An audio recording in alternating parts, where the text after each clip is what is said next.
Ballon ডি'অরের জন্য মনোনীত ৩০ জনের তালিকায় নাম নেই ক্রিশ্চিয়ানো রোনালদোর। টানা দ্বিতীয়বার এই তালিকায় নিজেকে না দেখায় কিছুটা ক্ষিপ্ত কিনা পর্তুগিজ মহাতারকা কে জানে। ৫ বার ব্যালন ডি'অর জয়ী রোনালদো ব্যালন ডি'অরকে নিয়ে কড়া মন্তব্য করলেন।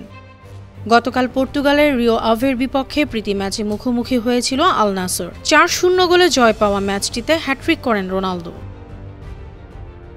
সেই ম্যাচ শেষে এক সাংবাদিক রোনালদোর কাছে জানতে চেয়েছিলেন এবার ব্যালন ডি'অর জিততে পারেন কে। পর্তুগিজ তারকা তখন উত্তর দেন, ব্যালন ডি'অর মন গড়াভাবে যাকে খুশি দেয়া হয়। ব্যালন ডি'অর নিয়ে সমালোচনা অবশ্য এবারই প্রথম করছেন না রোনালদো। গেল বছর রদ্রি পুরস্কারটি জেতায় বিস্ময় প্রকাশ করেছিলেন তিনি। ভিনিসিয়াস জুনিয়র প্রাপ্য ছিলেন বলে ক্ষোভও ঝেড়েছিলেন সাবেক এই রিয়াল মাদ্রিদ তারকা। স্পোর্টস ডেস্ক, বানো টিভি।